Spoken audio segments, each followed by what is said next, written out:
Eu não sei se você que tá me assistindo agora gosta da saga do Predador. Eu gosto bastante da saga do Predador, apesar de eu preferir o Alien. Mas, depois de alguns filmes que não foram tão bons assim, né, na última década, vamos dizer assim, a animação que estreou na Disney Plus, eu inclusive fiz uma crítica dessa animação e tá aqui disponível no canal, me deu uma certa esperança porque a animação é muito boa. Eu gostei pra caramba, ela expande ali o universo do Predador. E Predador Terras Selvagens faz a mesma coisa. Só que aqui eu não tô falando de repetir a fórmula de ser um filme muito bom, porque eu confesso que eu não gostei tanto assim. Mas repete a fórmula de querer trazer uma introdução e uma expansão de um universo, só que assim, não avança. Sabe, você traz uma expansão de um universo na animação e quando você olha, beleza, vamos dar um pontapé inicial e vamos chegar a algum lugar, parece que não chega a lugar nenhum, parece que você tá fazendo uma segunda introdução, sabe? Que me deixou um pouco cabreira, porque a animação é muito boa, e aqui eu não tô tentando comparar a animação ao filme, mas me deixa um pouco perplexa, sabe? De caramba, eu achei que fossem fazer ali uma expansão de um universo e trazer coisas que seriam originais e inéditas pra gente adentrar ainda mais no universo de Predador, mas ficou parecendo que era mais do mesmo. Ficou parecendo que era apenas mais uma introdução, mais do mesmo, um clichêzaço que a gente viu em vários filmes de Predador e de outros gêneros também. E eu fico me perguntando, beleza, vai chegar aonde, né? O que essa história quer nos trazer? Porque ela, basicamente, se ela não existisse, não faria sequer diferença no universo. E eu não sinto que é um filme ou uma história como se fosse Os Vingadores, sabe? Da Marvel, de você trazer uma história X para você fazer uma conexão futura com um universo futuro e fazer uma expansão de franquia e fazer, sei lá, um assemble da vida. Não é isso que me parece, apesar de ter um pinguinho, vamos dizer assim, de uma expansão de um universo para você explorar novas histórias, novos mundos, novos universos, novos inimigos. E uma coisa que me deixou muito empolgada na animação é a questão da caça, porque os predadores deixam ali os seus inimigos congelados. Então isso me dá ali um certo interesse, porque você olha e você vê o que vem por aí, que seria, né, o Predador Terras Selvagens, e você pensa, beleza, vai ter aí uma história nova, com um novo mundo, uma nova caça, e quem sabe aí a gente vê alguma coisa relacionada a quem tá congelado, ou então algo envolvendo alguns dos congelados. Mas a história não trouxe isso, tá? Não trouxe isso, não achei que trouxe nada de novo, é como se fosse... É divertido, tem coisas legais, óbvio, mas assim, não faz diferença alguma pra franquia. Talvez esse filme, vendo como um todo futuramente, talvez ele funcione bem, mas por hora, sozinho, ele não funciona completamente. Aqui a gente vai ter a história de um predador que é considerado o mais fraco de seu clã e, segundo a regra ali daquele clã, se tem ali um integrante que é mais fraco, ele seria condenado à morte, ele seria eliminado, porque o elo mais fraco ali deveria ser encerrado e o clã não autoriza elos fracos, não autoriza membros, né, do clã fracos. Então aquele indivíduo deveria ser eliminado para não ter nenhum tipo de fraqueza. Ocorre que um outro predador acaba ajudando este querido fraquinho e se sacrifica para que ele possa provar a sua força para o clã. E aí o nosso querido predador fraco vai para um planeta chamado Gemma tentar pegar um inimigo que é considerado um dos maiores troféus ali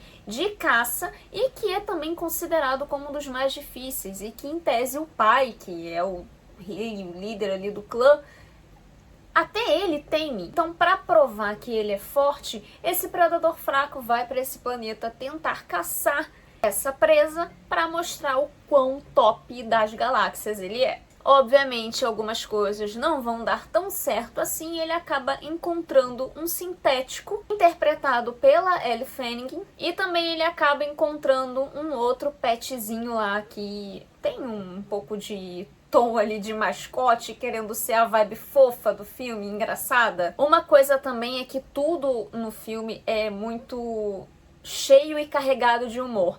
Eu não tenho nada contra ao humor, desde que ele, obviamente, tenha um pouco de equilíbrio e uma dose, né, mais amena. Porém, me parece que o filme ele tá muito preocupado em trazer mais um entretenimento do que uma história muito bem contada. E como eu falei no começo desse vídeo, a história ela não leva muito pra um lugar, sabe? Ela fica ali no mediano, mais do mesmo, sendo um clichêzão, não avança tanto, apresenta o universo, expande um pouquinho, mas não aprofunda muita coisa, não aprofunda a mitologia dos predadores, não aprofunda o interesse da companhia que tá ali em busca de seres de outros planetas. Inclusive, se você não assistiu ainda Alien Earth, eu te aconselho a maratonar essa série o quanto antes, porque temos conexões com a série do Alien que tá disponível no Disney Plus. A empresa que tá lá aparece no filme e assim, não é um spoiler, aparece assim logo de imediato e, salvo engano, tá no trailer também. Temos essas conexões e acredito que vamos ter aí um universo muito mais compartilhado. Acho que a tendência realmente está sendo aí esse universo compartilhado entre cinema e streaming. É bom, mas ao mesmo tempo não é tão legal assim, porque nem todo mundo é assinante da Disney Plus. Porém, entretanto, todavia, a companhia, ela só tá ali existindo, tá? A companhia que existe na série do Alien, ela tá ali existindo no filme como se fosse qualquer outra companhia. Não tem muitas relações e conexões com o que acontece na série do Alien. Apesar de ter algumas referências ali que, caso você tenha assistido, você vai pegar. Essa premissa existe, não é muito aprofundada, não é muito explorada, não tem coisas e eventos, não tem nenhuma relação com o que acontece na série.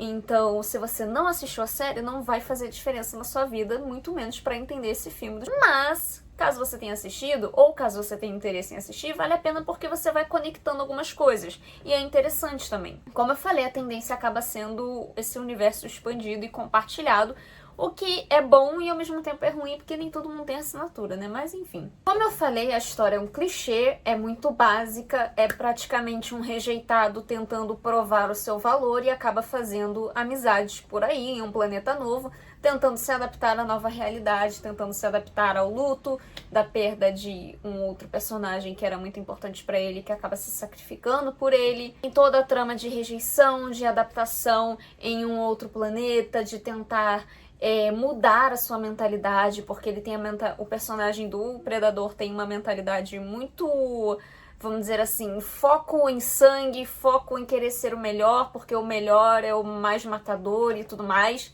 E aí ele vai se adaptando a outros tipos de pensamento, vai se conectando com outros personagens, vai se humanizando. E aí, né, acaba que os personagens vão se unindo cada vez mais para o conflito final, que aí eu já não vou dar muito spoiler, até porque não quero estragar a sua experiência. Porém, como eu falei, é uma história básica e geralmente histórias básicas podem funcionar muito bem, tá?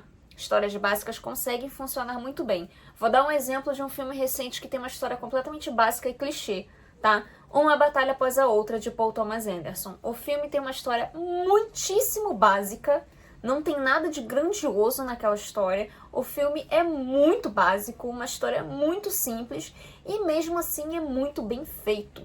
O elenco é excelente, a estrutura do roteiro é maravilhosa, a fotografia é impecável.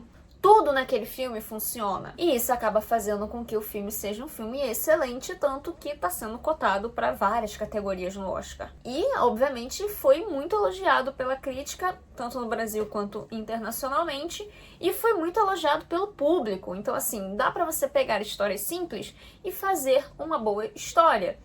Porém, eu não acho que é o caso de Predador Terras Selvagens. Eu acho que eles ficaram com uma história muito simples e básica, e permaneceram nesse conforto. A gente não tem atuações muito brilhantes aqui, a Elle Fanning, ela é muito boa, mas ela não tem esse destaque aqui gigantesco, mas ela tá muito bem. O resto, cara, é um baita clichê. É um baita clichê. Baita clichê e um festival de CGI, até porque, né, obviamente, eles estão num planeta diferente e não tem tantos efeitos práticos assim. Tem alguns efeitos práticos, não é 100% CGI, mas obviamente não é o que está predominando no filme, o efeito prático, tem mais efeitos especiais. E até aí tudo bem, mas tem momentos que você consegue perceber ali os efeitos especiais e talvez para quem tem um olho muito mais criterioso, talvez isso possa incomodar. Mas passa batido, tá? Não é algo que você fique incomodado de fato não, mas talvez há alguma pessoa aí que possa se incomodar muito mais. Dito isso, é divertido, tem muita coisa legal no filme, tá? Não é uma bosta. Tem muita coisa bacana, você vai conseguir rir, você vai conseguir se conectar com os personagens, você vai se divertir. É um filme de ação, muita explosão, muito uau, muito visual, mas é só isso. Não vai acrescentar muita coisa na mitologia dos predadores, não vai acrescentar muita coisa ao universo, não vai conectar com nada e vai te deixar com mais perguntas do que respostas. E não é de um jeito positivo, é de você olhar e falar, tá, beleza, qual o propósito disso aqui? Se não houvesse esse filme, talvez não fizesse diferença alguma. E aí, você vai assistir Predador Terras Selvagens? Me conta aqui nos comentários, aproveita e se inscreve no canal e também me segue nas redes sociais que estão aqui embaixo na descrição do vídeo, junto com a minha newsletter, onde as críticas vão primeiro por lá e depois vão para minhas redes sociais, inclusive aqui no canal. É isso, até o próximo vídeo e tchau!